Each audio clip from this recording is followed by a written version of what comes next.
आज हम लोग यहाँ पे घन के बारे में जानेंगे। इससे पहले वाले पार्ट में हम लोग घनाभ के बारे में जाना, और आज हम लोग जैसे कि आपको पता है क्लास 8 डॉक्टर के.सी. सिन्हा का ये मैट है ठोस आकृतियों के पृष्ठीय क्षेत्रफल तथा आयतन। ठीक है, तो इसमें आज हम लोग घन के बारे में। तो घन एक्चुअली क्या होता है, तो घन एक वर्ग होता है। ठीक है, वर्ग से बना हुआ होता है।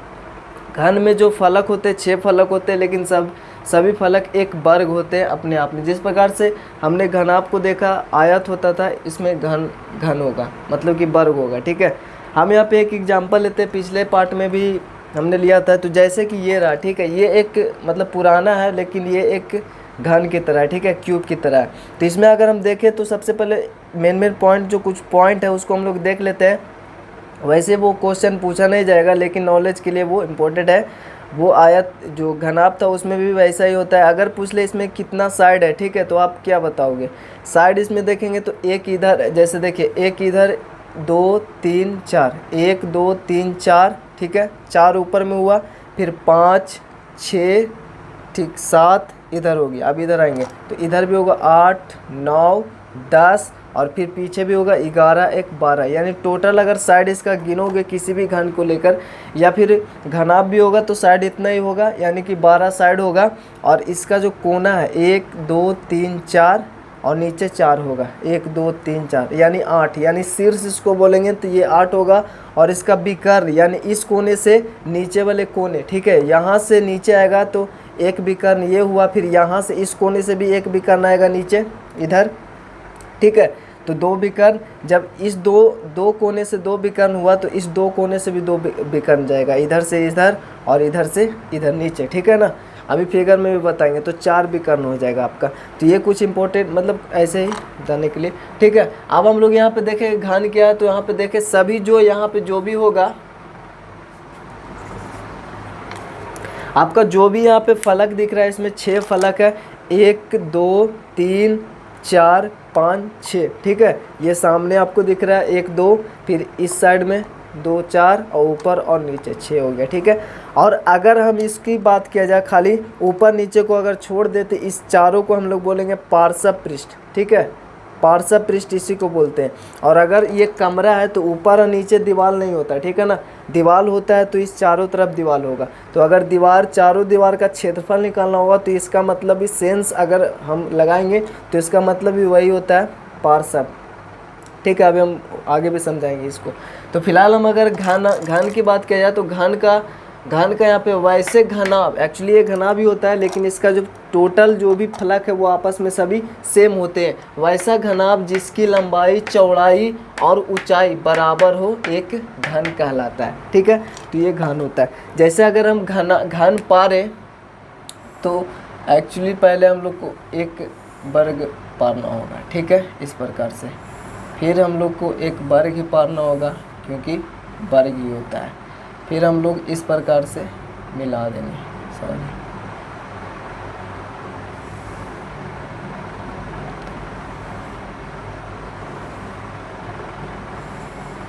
ठीक है।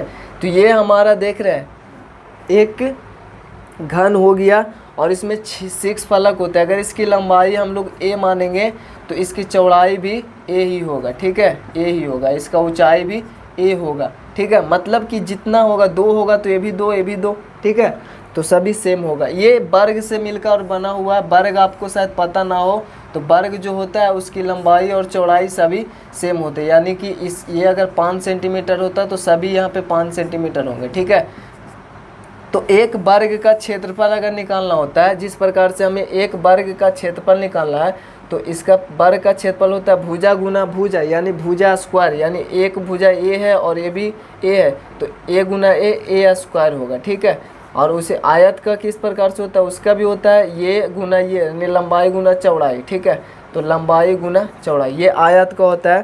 तो ये सब तो आपको पता ही होगा।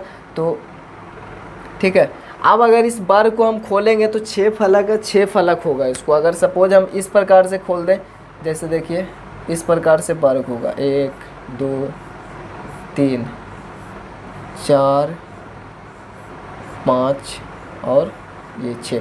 तो अगर 1 वर्ग 2 वर्ग 3 4 5 6 वर्ग हुआ तो इसका क्षेत्रफल अगर a स्क्वायर है, ठीक है, तो सभी का ए स्क्वायर क्षेत्रफल होगा। चूँकि यहाँ पे घन है तो सभी फलक आपस में बराबर होंगे, जितना इसका लंबाई उसका भी उतना ही रहेगा, सब कुछ ठीक है सेम रहेगा। तो अगर एक फलक का जो हम लोग क्षेत्रफल निकालें, बर का क्षेत्रफल होता है ए गुना ए, भुजा गुना भुजा स्क्वायर होता है। तो अगर इसका ए स्क्वायर है तो इसका भी ए स्क्वायर, इसका भी सभी का ए स्क्वायर होगा। ठीक है, तो सभी का ए स्क्वायर होगा तो यहाँ पे कितना वर्ग है, कितना फलक होगा, तो 1 2 3 6 होगा इसमें ना। तो इसका जो क्षेत्रफल है काफ़ी आसान से आपको याद भी रहेगा हमेशा। घन का कुल पृष्ठीय का क्षेत्रफल जो होता है वो होता है 6a स्क्वायर। चूँकि ए स्क्वायर 6 बार है तो 6a स्क्वायर होगा। ठीक है, तो इसका हो जाएगा 6a स्क्वायर। ये आपको फार्मूला याद रखना, घन का कुल पृष्ठीय क्षेत्रफल। और हमारा जो आयत का कुल पृष्ठीय क्षेत्रफल था वो था 2 इंटू लंबाई इंटू चौड़ाई प्लस चौड़ाई इंटू ऊंचाई, और प्लस में था आपका लंबाई इंटू ऊंचाई। तो वो भी आपको याद रखना है। और अगर हम यहाँ पे देखें घन का पार्श्व पृष्ठीय का क्षेत्रफल, इस प्रकार से आयत का भी हो सकता है। तो आयत का चारों, ठीक है चारों, तो आयत का हम बताते हैं, अभी पिछले पार्ट में नहीं बताए थे, यहाँ पे बताएंगे। लेकिन घन का पार्श्व पृष्ठ का क्षेत्रफल, पार्श्व मतलब कि सामने से चारों तरफ, ठीक है ऊपर नीचे छोड़कर, तो उसका कितना पृष्ठ बचेगा। अगर हम लोग ऊपर नीचे को अगर छोड़ दें, ठीक है ऊपर जो नीचे रहता है उसको अगर छोड़ दें तो 4 बचेगा। ठीक है, 4 पृष्ठ बचेगा। ऊपर नीचे छोड़ेंगे तो एक ये और एक पीछे 2, एक इधर 4 बचेगा। यानी एक का हमने देखा ए स्क्वायर होगा, ठीक है एक का क्षेत्रफल ए स्क्वायर होगा तो 4 पृष्ठ होता है। घन का पार्श्व का मतलब चारों तरफ 4 पृष्ठ होंगे, तो यहाँ पे 4a स्क्वायर होगा। ठीक है, क्योंकि एक का ए स्क्वायर होता है तो इसका क्षेत्रफल 4a स्क्वायर होगा। और घन का अगर आयतन की बात किया जाए, यहाँ पे हम देख लेते हैं उसका घनाभ का, अगर हम देखें घनाभ का सेम यही चीज़ रहेगा। तो उसका फार्मूला होता है घनाभ का, या फिर आप दीवार में भी यही चीज़ रहेगा। ठीक है, क्योंकि एक घनाभ है यानी एक कमरे की तरह होता है घनाभ भी। ठीक है, घनाभ यानी घनाभ भी एक कमरे की तरह होता है, कमरा भी घनाभ की तरह होता है। तो चारों दीवारों का क्षेत्रफल मतलब कि पार्श्व, ठीक है पार्श्व पृष्ठ का क्षेत्रफल, तो उसका जो फार्मूला होता है जो परिमाप होता है, ठीक है परिमाप में आपको 2 इंटू परिमाप होता है, यानी परिमाप होता है सिर्फ, और इंटू ऊंचाई होता है। और आपको पता होना चाहिए कि जो घनाभ का परिमाप जो होता है, आयत का जो परिमाप होता है 2 इंटू एल प्लस बी होता है। ठीक है, एल प्लस बी गुना एच। इसको हिंदी में लिखेंगे तो 2 इंटू लंबाई प्लस चौड़ाई, मतलब चौड़ाई और गुना में ऊंचाई। ठीक है, अब इसको इधर उधर लिख सकते हैं, कोई दिक्कत नहीं है। तो घनाभ का पार्श्व यानी चारों दीवार बोल दे या फिर उसका जो पृष्ठ है वो बोले, कुछ भी बोले, यानी चारों अगर बोलेगा तो उसका फार्मूला होगा परिमाप में इंटू से, मतलब एच से इंटू करना है, यानी 2 इंटू एल प्लस बी, ये हमारा परिमाप हुआ और उसमें ऊंचाई से गुना होगा, तो ये होगा पार्श्व पृष्ठ का घनाभ का हो गया। ठीक है, घन का तो सिंपल है आपका 4a स्क्वायर, चूँकि 4 पृष्ठ और उसमें भी 4 पृष्ठ ही रहता है। ठीक है, तो ये हुआ इसका और ये हुआ उसका। ठीक है, अब हम लोग घन का आयतन देखेंगे। आयतन का मतलब आपको पता है कैपेसिटी, इसमें कितना जगह है, कितना सामान अटेगा, वो होता है आयतन। तो आयतन निकालने के लिए हमको इससे लंबाई गुना चौड़ाई गुना ऊंचाई, ठीक है लंबाई गुना चौड़ाई तीनों से गुना कर देते।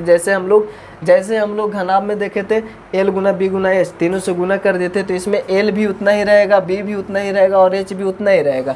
तो इसमें अगर हम ए गुना ए यानी एल गुना चाहे कुछ भी लिखें, ठीक है तो एक क्यू होगा। ठीक है ना, ये लंबाई ये चौड़ाई ये ऊंचाई और सभी सेम ही रहेगा। ठीक है ना, तो एक क्यू होगा इसका फार्मूला घन का आयतन। बस हमारा जो क्लास 8 है उसमें ज़्यादा नहीं पढ़ना, जितना पढ़ना उतना यहाँ पे लिखा हुआ भी है और लिखाया भी है, बताया हुआ भी है। ठीक है, तो यहीं पे हम लोग वीडियो एंड करते हैं। अभी छोटा छोटा पार्ट हम लोग बना रहे हैं ताकि कोई भी दिक्कत ना हो। तो चलिए मिलते हैं आपसे नेक्स्ट वीडियो में। और अगर आप चैनल पर नए हैं तो चैनल को सब्सक्राइब करके बेल आइकन प्रेस कर दें ताकि आने वाला वीडियो की नोटिफिकेशन सबसे पहले आप तक पहुंच जाए। तो तब तक के लिए जय हिंद, जय भारत।